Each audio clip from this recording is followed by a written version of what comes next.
Mizuno have launched a new set of irons and literally said nothing.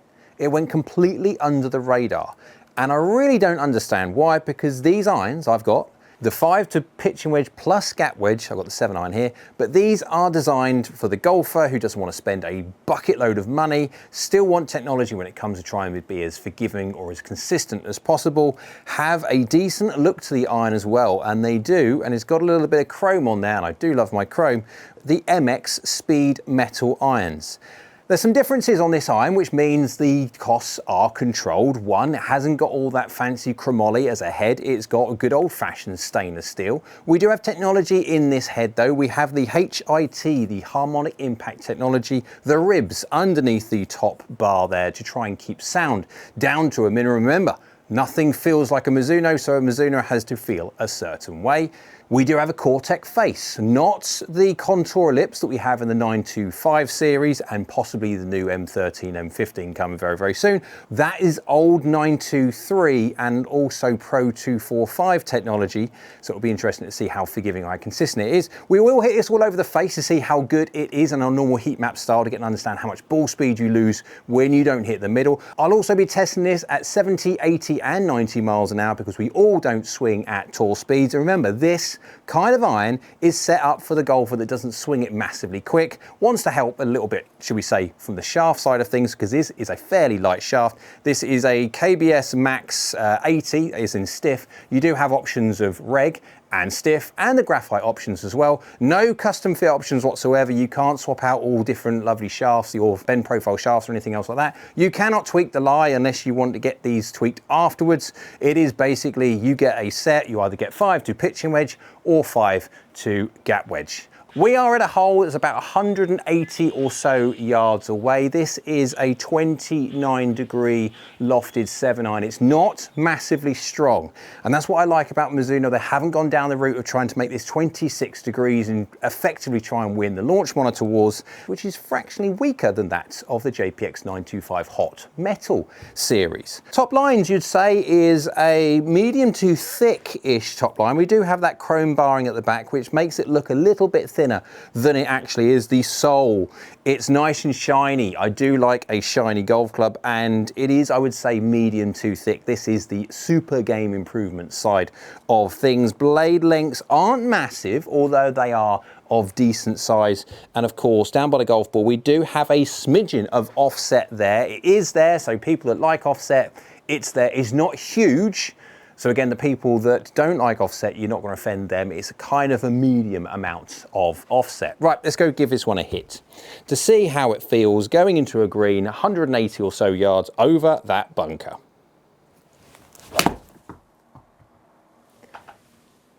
I think I've gone down the brave stroke stupid route. Left-hand side, ooh, just. It carried, it felt okay. Club head speed 90.7 miles an hour. I really need to slow down because of my knee. Club path 2.5 degrees from the inside. Face was slightly over closed and 1.5 degrees close. That's why it drew a little bit too much. 12 mil toe, 2 mil low. It wasn't the greatest strike in the world, but it actually felt rather nice. The fact that it is stainless steel makes it feel, actually, I would say nicer than the old JPX 923 side of things, because that had chromoly in it. This is just normal stainless steel. It's going 183 yards of carry, 195 total distance, 7 yards offline, 6.8 yards offline, which is not bad whatsoever. Going 37.5 yards in the air and 48.2 degrees descent angle. That is stopping. Again, I will be testing it at 3 different swing speeds. I'm swinging at 90, 91 miles an hour, which is obviously not many people swing at 91 miles an hour, so I will be doing it 70, 80 and 90 to see what the differences are, but it's working really well. Feels really good. That was not middle. I could feel it wasn't middle, but it done pretty well, feels pretty good. These are not the most expensive irons that Mizuno have ever made, by a long way. It's an interesting one for Mizuno to bring back the MX. Overdrew again, but feeling wise, slightly toey, but it's working really well, feels good. Club speed 90 miles an hour. I still need to dial it down even more. Club path 1.5 from the inside. Face is closed by 0.7, still a fraction overdraw, but it's hardly anything. 5mm toe, 0mm high, just slightly toey by 5mm this time. It does feel really quite good, this golf club. 181 yards of carry, 193 total distance, 5 yards offline. It's working really well. 39 yards in the air and 49 degrees descent angle. That is stopping, like properly stopping on any green at nearly 50 degrees descent angle. It's working well. I like it, I really do. Okay, for me, is it a bit big? Of course it is, and I wouldn't play it on the basis of that, although I would play it on the basis of its looks. It's just shiny, and I like a bit of shiny. I miss shiny. Everyone is going down the satin route, and of course that is subjective, and some people hate chrome, and of course everything going mattes is good for them. I'm a traditionalist. I like a little bit of shiny. I want the shiny back. Works well, feels good, looks okay. There you go, that's not overdrawing. That feels really good though. That does feel, it's lovely to have stainless steel back with no chromoly. Is this gonna stop? Yep. Club head speed 89.8 miles an hour. That's a fraction more sensible, Jay. We've got club path 1.3 from the inside, face is 1 degree open. That's why it did not draw back.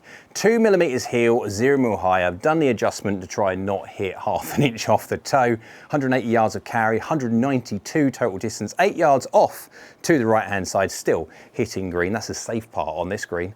But 39 yards in the air again, 49 degrees descent angle. It works, and it works really well. It feels really nice, I must admit. When it comes to a game improvement, or in this case, a super game improvement iron, they have a tendency to feel rather loud, rather sharp, crisp, whatever word you want to use.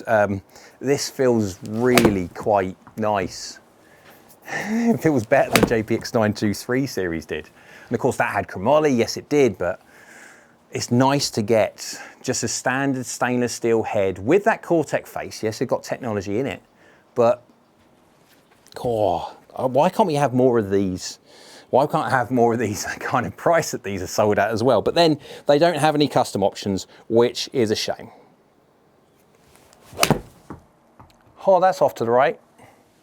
That's not middle, and that's face open. That's a good side of the green to miss, however, but not middle, that one. Or we get a little bit of spin, do we? No, it's just the green is aggressively back to the front. Club head speed, 89.2 miles an hour. Club path 2 degrees from the inside. Face is open, 1.7 degrees open. That's why it started right and went even further right than that. 3mm toe, 4mm low. So that is obviously not middle. It's not bad at all, but I did feel the low strike. That's an interesting thing from a golf club, which generally speaking, you can get a little bit void of feel. Carry 175 yards, total distance 186. Again, slightly slower swing, face open. Not the greatest of strikes when it comes to slightly low, but we're going 10.8 yards offline, still decent miss. 40 yards in the air and 50.3 degrees descent angle. That was a miss, and yet I could feel it. And this is the interesting thing when you're talking about this kind of golf club. When you're looking at a super game improvement iron, which this really is, especially when you look at Mizuno's range, you can sometimes lose feel. And with that stainless steel head and not this chromoly everywhere, you can really feel contact. And it's really nice to have a game improvement iron or super game improvement iron with that feeling that you commonly lose. One more. Shall we see? I'm going to hit it high. Let's see if we can get it somewhere near the pin and hit it high, and let's see if it can stop.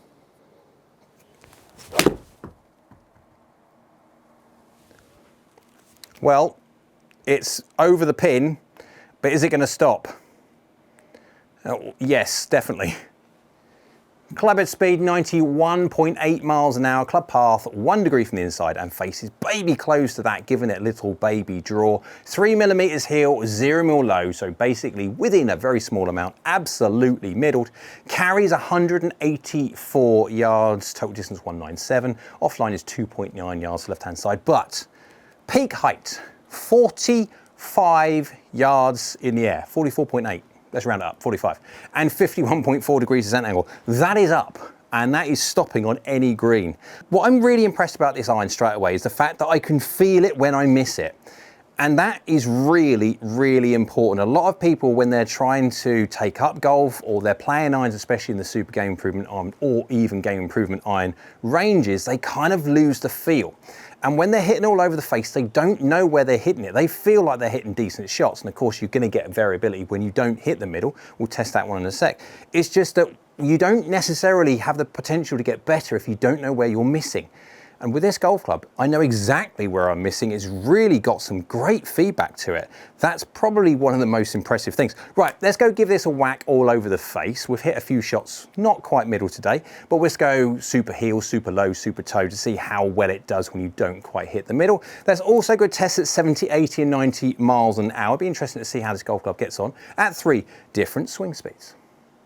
So how good is the Mizuno MX Speed Metal when you don't hit the middle? On the screen you can see this is a heat map representation of what happens when you don't hit the middle and how much ball speed you lose. If you haven't seen these before, these are our face-on representations. So you've got -21 on the left-hand side, that is the toe. You've got +21 on the right-hand side, that is the heel. You've also got high and low. You've got the big old green blob in the middle, and that is effectively green is good, yellow is fine, orange is so-so, and red is please don't hit me there. Effectively it means the further away you get from the middle, you will lose a certain amount of ball speed. And with a straight-faced, flat-faced iron that it is, not a curve face like a driver has, etc., ball speed consistency basically means distance consistency. And you can see, depending on how big the green blob is, how forgiving or how consistent it is. And you can move quite a bit on this golf club before you start moving into the yellow. As you go down to the toe side, you're still into the 3% when you get 3/4 of an inch, 18 millimeters off of the toe, which is quite a miss. No different if you go to the heel. It gets a little bit worse from the heel. Obviously, you've got to be careful when you go too far heel. I'll explain that in a sec, but you lose around about 4 to 5%. It's a little bit worse off the heel, the MX Speed Metal, than it is off the toe. And of course, if you go low on the face, you can go all the way down near top territory and only lose 3% of your ball speed, and so 3% of your distance. So it's pretty darn decent. Now, when it comes to the heel, you'll see by the overlay down the bottom left-hand side, if I get all the information up on the screen, you've got that little red strip. That red strip is give or take 21 or so millimeters away from the middle on the heel side. And that basically means this: if you're going to hit 21 or more away from the middle, you are going to be interacting with the hosel, and you haven't got to worry about how efficient the heel is when you're hitting the hosel and it goes off at a weird, wonderful direction. So please don't hit it out the heel. Toe and low is the best miss ever, and if you're going to miss toe and low, this golf club is pretty darn decent. So now we'll have a look at the radar chart, see how it compares up against the other game improvement irons on the database. All this information you see with Heatmap's radar chart and also the self-fit tool, we'll look at the 3 different swing speeds, is all available on my website, www.askgolfnut.com, where we have 100 plus or so irons now. We've got silly season just around the corner, so we will be adding even more clubs, drivers as well, to the database for the website members to be able to see and compare all the different performance metrics. But on the screen you can see this is the radar chart. This gives the understanding of not just the forgiveness but also the flight metrics as well. Remember, this MX Speed Metal is, shall we say, not current technology. It's not the JPX 925 Forge hot metals, the contour lips that it's got. It is that Core-Tech face, and it is kind of last year's technology. So it'll be interesting to see how well it gets on. But you can see, if you were to have a look at this, this is just a representation of how well it does, say, off the toe, heel, low. Overall forgiveness, you've got the face speed down the bottom left-hand side, you've got face spin rate, and also launch factor. We'll compare this against all the other game improvement irons. I'll pop it in there now, and you can see there basically it's as good as the average when it comes to the rest of the game improvement irons. And of course, game improvement irons on the database, you've got all different manufacturers and all different irons that they have within their game improvement range as an average. And so when it comes to the heel, no different to the heat maps, you can see that it doesn't do brilliantly off the heel. It much prefers you hitting it off the toe and also low. And if you're going to hit it heel, I would say that there are slightly better options on the database for the absolute patterned heel strikers. If you go low, it's slightly better than that of the average. No different when we're saying about the heat maps. Toe and low on this golf club is pretty darn good. Forgiveness as an overall, if you were to average it all out, they basically go exactly the same as the average of all the other game improvement irons. But remember, this golf club here is not as expensive as what you would normally see from Mizuno. This is much more in the direct-to-consumer manufacturer's kind of price range than it is on the premium side. Face speed, it is slightly faster. Now this side of the radar chart is all loft for loft adjusted. It's not saying that, okay, you've got one 34-degree blade against a 26-degree super game improvement iron. Of course, just in deflection through having 34 degrees loft and 26 degrees of loft, you'll have a faster face. This is all loft for loft adjusted as if they were all, say, 30 degrees and how fast the face is. So it has got a slightly faster face than the average, which is good, obviously, for this kind of golf club, trying to get as much distance as possible. Remember, it is 29 degrees. It is not super strong. It is still fairly strong, but it is not super strong lofted. Face spin rate has got a slightly lower face spin rate than the average. Again, it's not uncommon to see the game improvement irons go a little bit lower when it comes to its face spin rate. Face spin rate is not a big thing. A lot of people put masses on amount of spin or lack of spin that something creates. Spin is there for consistency of flight. Yes, if it goes down too low, it hasn't got enough lift to keep the golf ball up in the air, that may be a problem. Yes, it is, but that's much so more on driver than it is necessarily on irons. Irons, generally speaking, launch factor is by far the most important thing for functional distance. It's just that face spin rate has to be consistent more than anything, either super high or super low. There is a certain amount of face spin rate which is important. Obviously, golfers will want different things, and if you're a golfer who wants to try and keep some spin off the golf ball, then obviously the MX Speed Metal does pretty darn decent at doing that. Yet if you are a golfer that needs as much spin as possible because the way you deliver a golf club, you don't maximize your spin loft, then maybe there's a different option on the database that would suit you better than these. And launch factor, you have a within reason, very, very close to average. Effectively, launch factor is a measure of its center of gravity, its center of gravity placement, how low it is and how much it wants to launch the golf ball. Again, different golfers will want different things. Some golfers will need the help from getting the golf ball up in the air, especially the very slow swing speed golfers. Then there's other golfers that swing quite quick and launch the ball quite high, and the last thing they want is a golf club to go to the moon. So different golfers, especially on this side of the radar chart, will want different things. So let's go into the three different swing speeds, the 70, 80 and 90 miles an hour. On the screen, this is information from the 70 miles an hour. This is the Self-Fit tool. Self-Fit tool is an amazing tool. This is on the gold tier of the website, www.askgolfnut.com. It allows the users to basically compare directly all of the 100+ irons that we've got on there. So if you are looking for your next set of irons, you want to see how well they perform, as opposed to other irons on the database, you can actually put your delivery dynamics in there. At the moment, you can see at the top there, I've got club speed set of 70 miles an hour, I've got angle attack -2, and I've also got the shaft lean at -2. So angle attack is how much you come down into the golf ball. Now, okay, different golfers deliver different things. Some hit down more than others, some hit sometimes even up on the golf ball, which is not necessarily something you should do when golf ball's on the floor. Different conversation. But at -2, I always do this for continuity purposes. And you've got the shaft lean or D-loft. How much do you D-loft your irons? Some golfers D-loft more than others. Some golfers even add loft. And of course, these are all sliders and you can change them to suit your own individual delivery.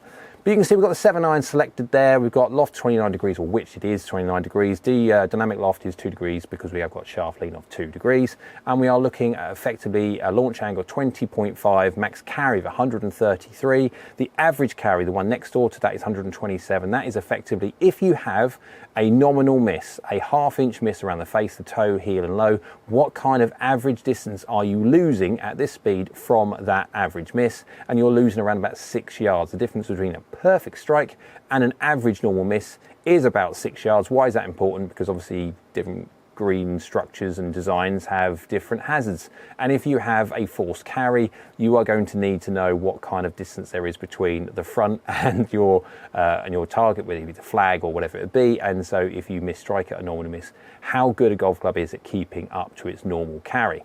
Peak height is at 22 yards in the air and descent angles are 41.3 degrees. Now this is very, very important for a 70 mile an hour swing speed golfer, because peak height is very important. Descent angle is extremely important because it's the control when you get to the other end. There's no point in focusing on distance and some more distance if it gets to the other end and it just disappears out the back when you get there. Now, when you get to that point and it's distance orientated, there's a lot of golf clubs which are very much so distance orientated. The problem is they come into a green super shallow shallow and they just hit the pattern surfaces and disappear out the back, that's when you need to start thinking about landing it short and try and bouncing it in. The problem with doing that is because, again, the green, you can within reason control or even guess what the surface is going to react like. When you're hitting before the green, you can hit false fronts, you can hit bits of sand, you can hit sprinkler covers, you can hit all different things, bunkers, that basically get in the way. So if you can carry it all the way, you need the carry and you need the control when you get there. If you add 10 mile an hour worth of swing speed, we go to 80 miles an hour. Now carry goes up to 157 yards and average carry is 151. So we've got that 6 yards difference.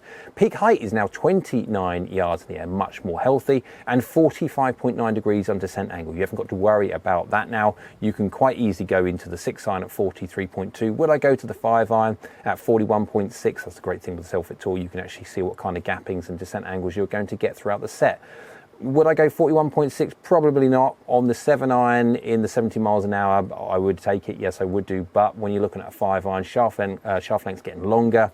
Commonly, you miss hit your 5 irons more than you do your sand wedge, that kind of idea. The closer you are to the work, the better. And so at 41.6, you've got more of a propensity to have a bit of a miss. As soon as you miss, you're going to start losing ball speed, start losing peak height, and start losing descent angle. So I would say 80 miles an hour, delivered like this, that the 6 iron would be the most functional, or at least the one that you should then stop at.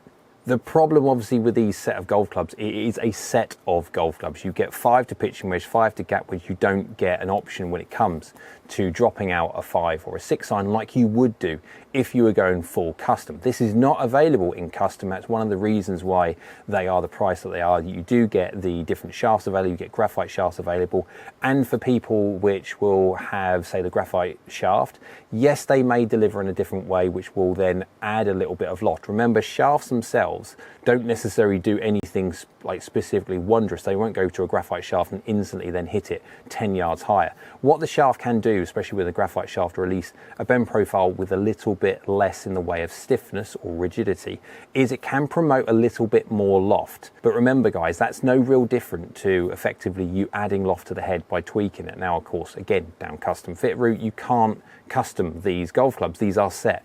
Other custom fit golf clubs, yes, you can tweak the lofts if you wish. So the whole idea of shaft, before we go into the 90 miles an hour, the shaft is there for consistency of delivery. You find a shaft which is very much so custom to your bend profile, how you load the shaft, to get the most consistent repetitive delivery, and then you bend the head to suit what you need. Go to 90 miles an hour now and you haven't got to worry about functionality whatsoever. You're looking at max carries now 177 yards. Average carry is still that 6 yards difference of 171. Peaking up now at 37 yards in the air and descent angle at basically 50 degrees. Now of course this does come from 5 iron to pitching wedge and then gap wedge also, and at 46 degrees you haven't got to worry about the 5 iron whatsoever. It absolutely will be functional, no problem whatsoever going into a green, and by that point you'll be max carry of 206 yards, which is a fair bit of distance. Now 206 yards, I'm kind of within reason going to my hybrid by that point, but for the people who do like hitting long irons, there you go, absolutely functional even at that speed. As a conclusion to the Mizuno MX Speed Metal irons, let's go by looks, feel, performance and forgiveness. Looks and feel first.